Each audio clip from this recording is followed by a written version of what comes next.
Caris. I'm sure you know Caris. Caris is with the MLA. She's the project manager for livestock genetics. Now, she's got the pleasure of living at Holt Rock on a farm that doesn't have any livestock.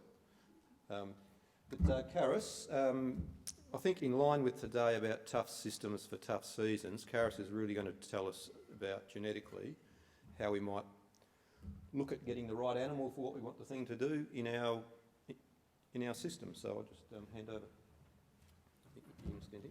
Thank you. Yeah, thanks, Ash. Thank you for having me, and hopefully I can help with answering the questions, your questions around making sure your clients have the right animals for their system. Obviously, with the MLA hat on, the first thing is if they're producing red meat, they're the right animals. But delving into that, working in the genetics program, we'll talk about how we can identify that genetics have an impact in contributing to resilience, the differences between the right and wrong animals, and also the investments we're making in the genetics program to improve the resilience for the industry in the future. So genetics contribution to resilience. Obviously, it's a buzzword that we all saw coming in the last couple of years, but it really has relevance today and into the future, especially with how we're seeing with seasonal outlooks, etc. So I just wanted to touch base on how we talk about resilience within the genetics program, and we really look at that first definition there, as that it is the capacity to recover quickly from difficulties and toughness. And I don't really care about the remarkable resilience of the British institutions. I care about the resilience that we have as the livestock industry and as the red meat industry, and we have been resilient in the past and will continue to be so. An example here is we've got another graph and more data, which we'll see a bit more of today. But we've got on the bar graph the sheep flock over years since 2000, all the way down, and we've been decreasing our sheep flock. However, the line there is our average carcass weights for our lamb industry. So we are improving our productivity even though our numbers are going down, and that's one way we've been able to be resilient in the past and be where we are today. Now, yes, our carcass weights have gone up for a number of different reasons. However, there is a genetics component to that, and that's what we'll focus on here. And that genetic improvement is accumulative and permanent. So what we do improve with our selection decisions this year is going to be there next year, depending whether we have a good season or not. So what do we look at when we're investing in the genetics program? We focus on the breeder's equation, which is right here.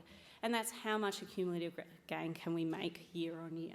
And it comes down to four things: how accurate your selection decisions are towards a breeding objective, how intense those decisions are, so how many animals we're using, and how well we're culling, the generation intervals. So theoretically, our youngest animals on farm are the best animals that we've ever produced. We want to get those genes back into our flock or our herd as quickly as possible. And the ram that you bought for over $3,000 a couple of years ago, he's not going to give you anything you haven't seen already, so getting rid of him and getting some new things in. And obviously variation. So the variation is making sure that there's actually a difference there for us to evaluate and to select on. So we've heard a lot already today around selection intensity. That comes down to your client's stocking rates and how many sheep they're going to have or cattle they're going to have on board. And that changes a lot in that space. So you guys have that covered to do well. The generation interval, we can only move that as quick as we can with animals being at a certain age to reproduce. And again, coming back to our stocking rates. So we focus really on the selection accuracy. So how can we help people make the right decision more often? And when we're thinking about our selection decisions and how we make them, we can improve their selection accuracy by considering what factors actually impact an animal's performance. So when we're looking at our rams and our bulls to purchase, we know that things like how much feed they've had down their throat is going to impact the size that they are, how old they are, whether they've been born and reared, a single or a twin. Ashley's already made that point today. How old their dam was, and also how healthy they've been. So have they had a disease or parasite burden?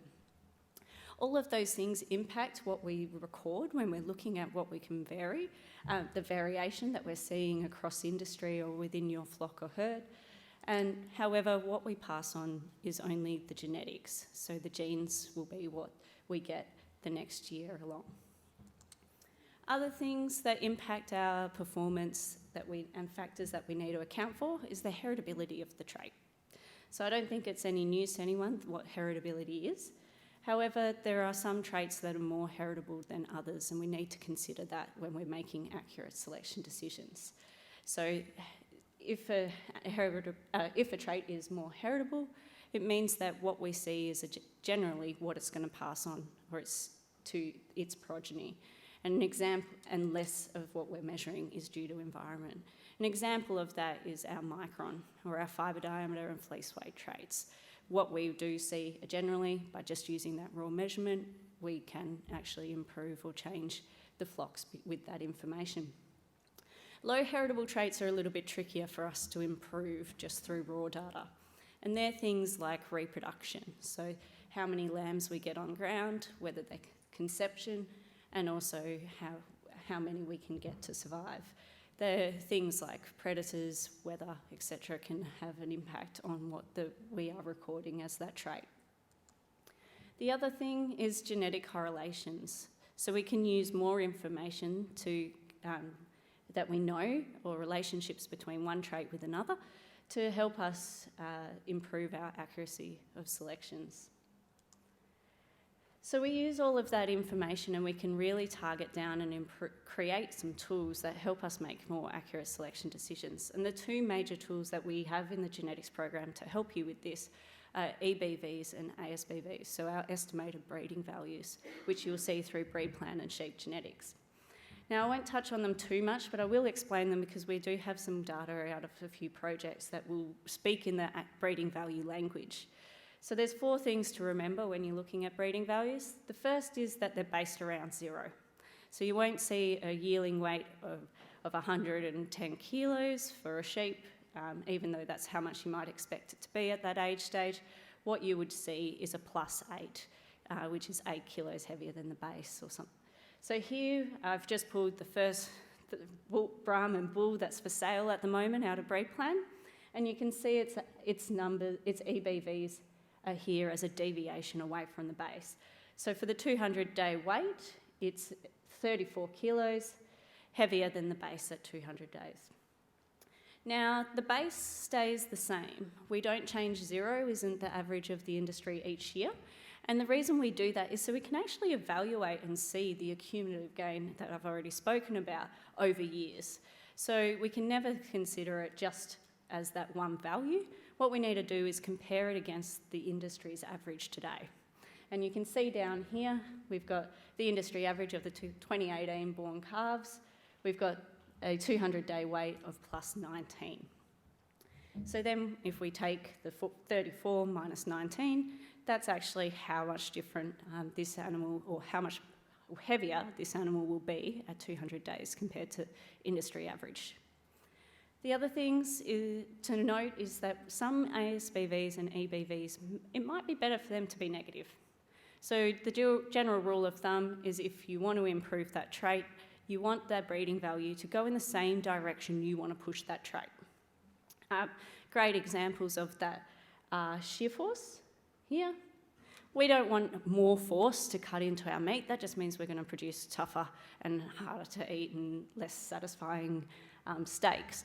So what we want is we want our shear force to go down. So we want a more negative breeding value for that trait. And then finally, there's also always an accuracy figure, and that's the percentage line here. Now, the accuracy, it just reflects the amount of information we've used to calculate that breeding value. We've already gone through that we have a lot of things that impact performance, and it just highlights a little bit more the information used there. At the commercial level, accuracy, if you're buying a team of bulls or a team of rams, it's not that relevant or useful to consider. It's more there for the stud breeder who might be wanting to either take a gamble or take a more reliable stab into bringing a new genetics into their flock or herd. The one thing I would like to point out with accuracy is if you do see a 50% accuracy, that doesn't mean, okay, 50%, let's flip a coin, it's going to be heads or tails. It's still just saying we've got around 50% of the information we could have to use to calculate that. So they're the tools that are available within the genetics program that are going to help us improve any part of our business. However, it doesn't really mean much unless we're thinking about what parts of the business that those tools and traits can help us with. So we'll talk a little bit more into the right and wrong animals and what traits we have available. So if we're thinking about resilience, I think we all immediately go to the resilience of our livestock when we're talking about genetics, especially because they're the ones carrying the genes that we're talking about. However, there's three real main areas I think we can focus on when we're thinking about resilience and genetics. And that's the traits that help us, our business, our traits that help our production system, and the traits that help our livestock. So in regards to our business, what traits do we have available for you to focus on or to tell and help your clients focus on? We have a number of ones that are going to help improve your income, so production and quality. There we've got live weights or your growth, so being able to turn them off earlier, your carcass weights, and then also your eating quality or your fibre diameter, your wool quality, that's going to help you there. In regards to production systems, we have a number of traits as well. I think we all know that we're going to have to do a fair bit of rebuilding of our flock in the next couple of years. And then we've got the traits there to help you with that: fertility, fecundity, survival. We can focus on the sustainability of the production system through some traits like flight speed or net feed intake, which we have available in cattle. And then also some of the health and welfare parts of your system, your drenching regimes and your fly strike management through worm egg count and breech wrinkle in sheep. In regards to the actual livestock, we can help them bounce back after a tough season as well, and hopefully get that legacy that Andrew showed us a little bit better in shape. And that's through our production traits as well, but also then our body composition. So body condition scores are a new trait we've got, and eye muscle depth and that fat depth. And there's been a lot of work done just recently at Murdoch that has shown that having that little bit extra fat's going to help us in regards to energy stores in those tough seasons. So they're the traits that we have available to you. I think the bigger questions and things that we want to see is, do the EBVs in these traits, and if I tell my clients to use them, can I be confident that they're actually going to work? And we've had a few projects with the Angus BIM project, or the ASBP, the sire breeding benchmark project, and to answer some of these questions. So the sire breeding ASBP, it works the same way as the information nucleus flock, or MLA resource flock as it's now called, or one of your AMSIA sire evaluation sites. A number of different studs will submit a sire. All of their semen will be AI to an even group of cows on the same time, and then all of the calves will be born at the same time in the same location under the same environment. So we can really start to give a head-to-head comparison of these animals to have a look at how their progeny perform. So to answer the question of how well did the EBVs actually predict the performance of the progeny, we looked at the bulls that were supplied to this project. And we looked at, for example, we did it for a number of different traits. We've got a birth weight trait here as an example, but we ranked them on birth weight EBVs, and we picked the highest of them and averaged their EBV for birth weight, which was around 6.4 kilos, and then we did the same for the lowest, which was 2.4 kilos. So in EBV, or the genetic evaluation language, we were seeing that there would be a 4 kilo difference between the two sire groups. Obviously, they pass on some genes. The progeny also have half their genes from the cows, so we have to halve that. So we were 4 divided by 2 is 2, and so we were expecting to see a 2 kilo difference in birth weights between the progeny of the highest high group and the low group of sires. And what we did see it.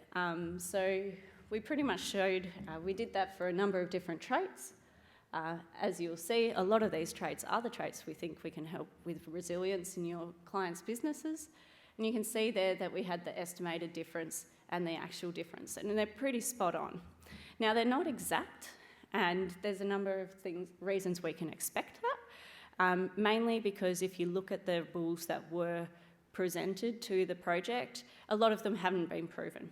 We had never seen any progeny from those bulls, so the accuracy of their EBV was a little bit lower than some of them. So once we got that data into the system, it changed a little. However, it gives us a little bit of confidence that we're doing the right thing and we've got it right with the EBVs. Now, why do it if we can see the result at the end anyway?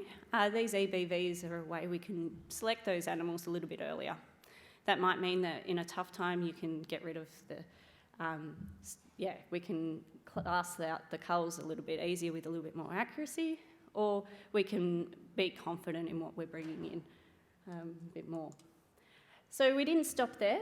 We then thought, okay, we know they work. Well, how much genetic variation or how much of a difference do we see?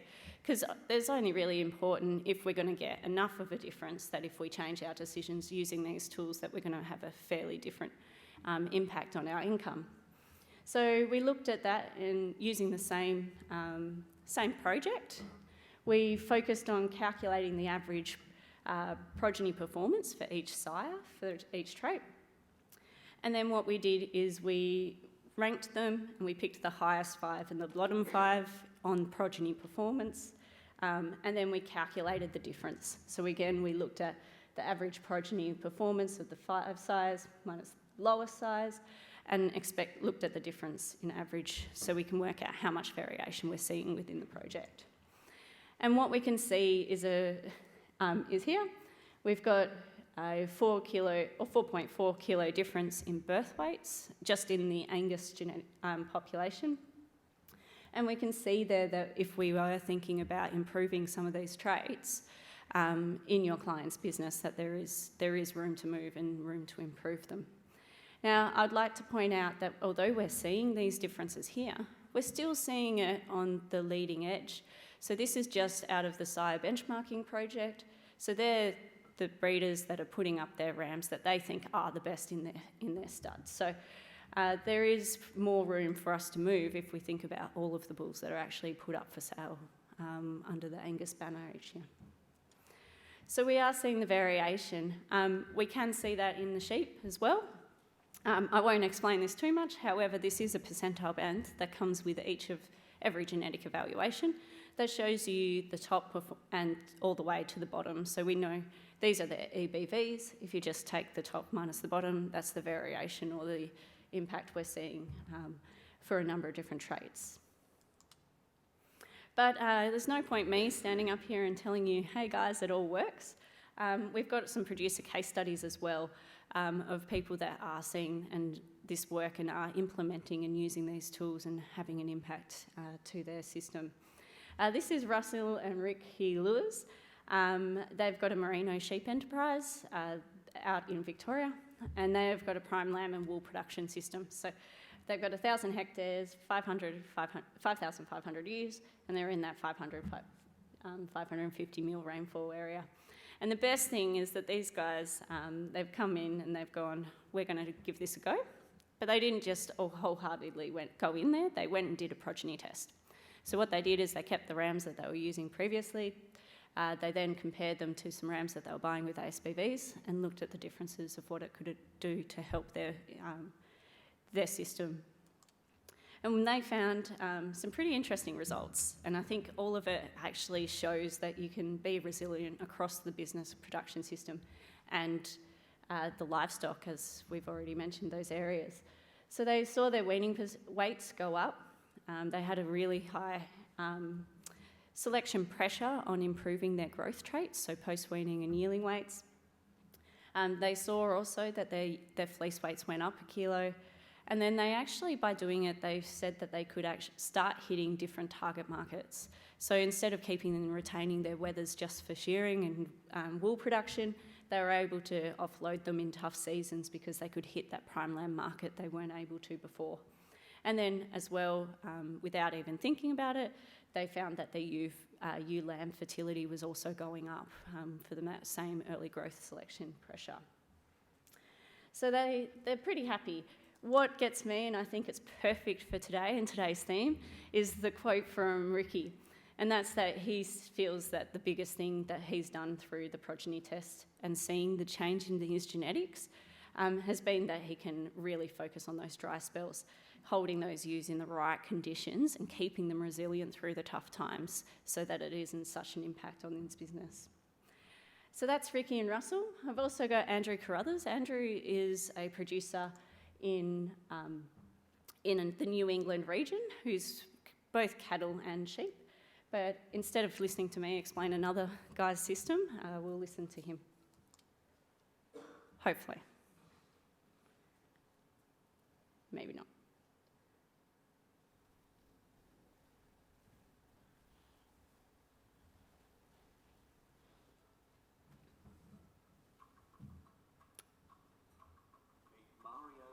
That's not the right video. I'm probably glad that this is coming through this computer because you can't hear it. It's Mario Maestro is a bit interesting, but anyway. Andrew Carruthers, he too has been quite an interesting producer to work with. If the web's sorry, that's really distracting. Andrew has a merino production system merino and composite production system, and he was really finding that he was able to also improve his target markets and keep his business resilient through focusing on a number of different traits. So this video, it's not that bad. It's still MLA, so that's a good thing, a win. But also it comes from our genetics campaign. So last year, we had a genetics marketing campaign that looked at explaining and simplifying the language of genetics and how to use the tools that are available, as well as focusing on the case studies that we have developed. Now, you can access all of that off the MLA website, so we'll skip the video today. However, I do encourage you to go have a look and find the case studies of other producers that have used the tools and any resources that you might be able to flick on to your clients to help them understand and better use the genetic tools and technologies that are out there for them.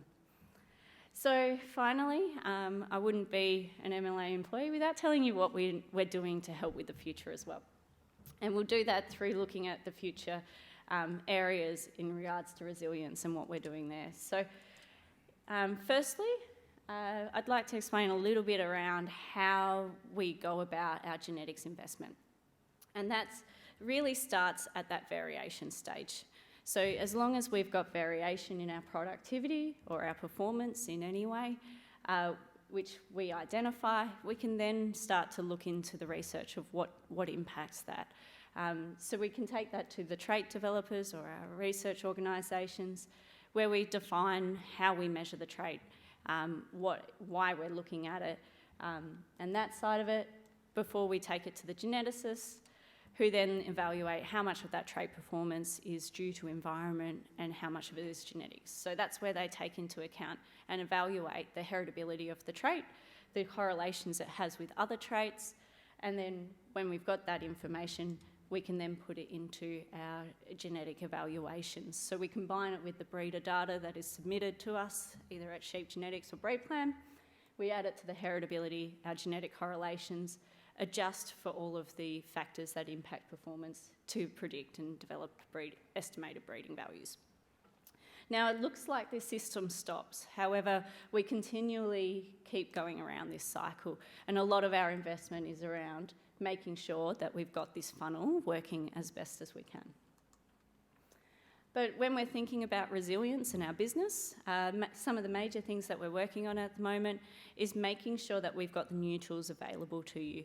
And some of those new tools include DNA pooling, which is a commercial concept that we're looking at of, as a commercial producer, can you just evaluate your animals on the day, classing them into highs and lows for whatever trait you're looking at? taking a few DNA samples from each of the groups, however, pooling those samples so we don't have to pay individually for each DNA test, and then seeing if there is a difference in sire representation or genes represented within those two groups. What that might mean is you might be able to say, hey, these bulls are going great, this bull, he's the one that's dragging me down, he's not performing in my environment. So it might be a way for us to actually manage our bull teams or our ram teams a little bit better at that commercial level at a cost-effective way. Other things that we're looking at in regards to the business side of it is how can we utilise commercial data more effectively. At the moment, it's really focused at that seed stock level. So can we start using commercial data coming from, or commercial animals that are going to a processing plant? Can we use that data and flow that back into our systems? And finally, the gold standard of where we really want to get to, which is proving a little bit harder than we thought, is non-performance recorded breeding values. So can we actually just use DNA testing to calculate a breeding value on all animals? And then also, we're always looking for new traits and ways that we might be able to help you. So if there is a business trait that you think we can record on an individual animal, please come and see me and we can discuss maybe some ways that we can get it through that cycle of developing a definition and measuring it and seeing if it has any impact. In regards to the production system, again, we've got new tools out there and that we're developing at the moment. The first is our reproduction RBVs, which have just been released in the sheep side of things. So it's great to hear that we need to stop thinking about lambing percentage. A lot of our RBVs for reproduction in the past have been in that percentage term, so we've got number of lambs weaned. The reproduction RBVs, what that does is it actually splits it up. We'll be able to actually talk about conception, litter size and ewe rearing ability separate now, which will give us a better way to become more resilient across the three areas. We also have other things like our feedlot performance DNA test results that we're looking at the moment. Can we DNA test cattle before they go into a feedlot to actually predict their performance? It may even be a way that we can draft and gate which ones go in and which ones don't. Other new traits that we're looking at in regards to production systems, which I think are really topical at the moment and it's pretty exciting to see, is our feed use efficiency. We have net feed intake in Angus, however we don't have it across a number of our different breeds and we don't have it in sheep at the moment. And feed efficiency has a real impact on our costs and our income. Also, as we move to CN30, a huge part of that is keeping and lowering our methane production on the animal level.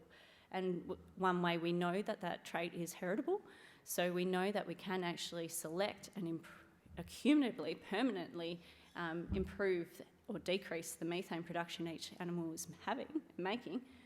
So we're looking at developing that as a breeding value at the moment too. In regards to livestock, what are we doing? We're always improving the traits that we already have, and we're also looking at a number of different traits as in regards to body composition, understanding that whole story a little bit better than just fat depth, and also immune competence, which we're looking at the moment in conjunction with Syro and Angus. So all in all, I don't think I've told you which animals are right and which animals are wrong because they are going to be very specific to each of your clients' systems. However, hopefully you see that there is a role for genetics to play in making your clients' business as resilient as possible, and that you know and you trust that the EBVs are a tool that can help you identify the right animals more often, and that you're confident in the resilience that the investments we're making to make sure that your clients will be resilient in the future as well. Thanks.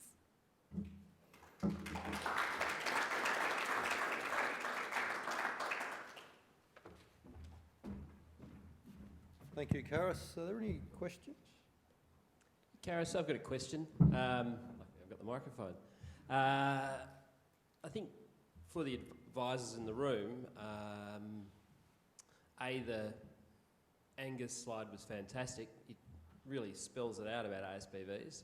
But could you explain a bit more on the accuracy? Because that's often, when they talk to their clients, the accuracy things oh, it's low accuracy, it's bullshit.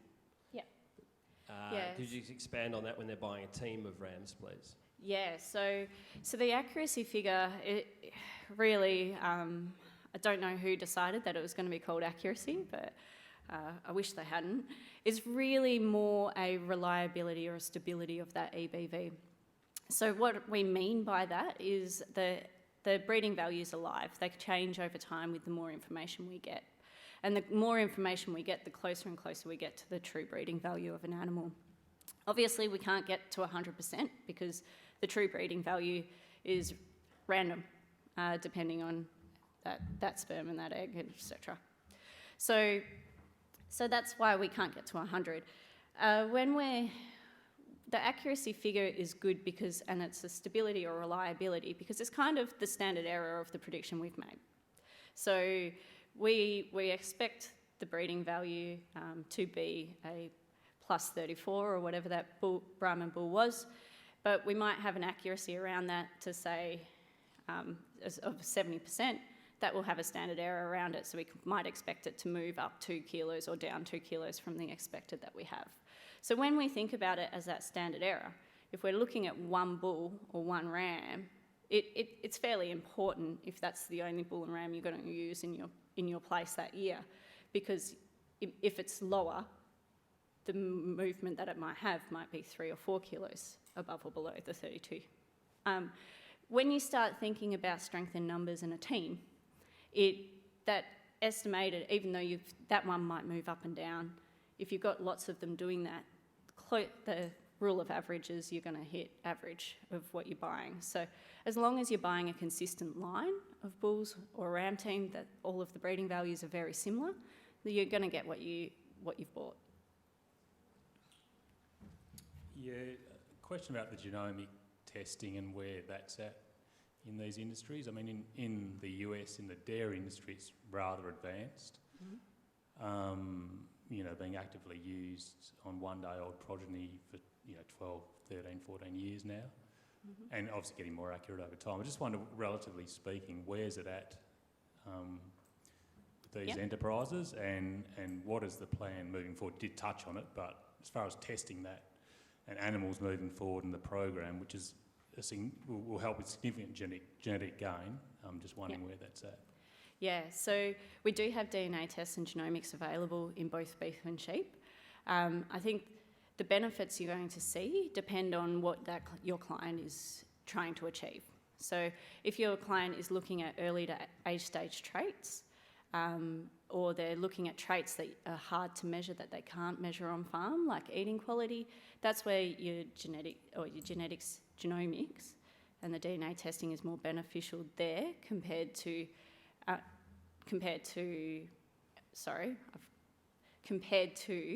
a flock or a herd that's looking at the young age stage traits, because they can get that accurately already. So in regards to the DNA tests, we have them for Brahman, Wagyu, Angus and Herefords at the moment, mainly because they've got the reference population that we need behind them. In regards to sheep, we've got the DNA tests useful for the major breeds as well.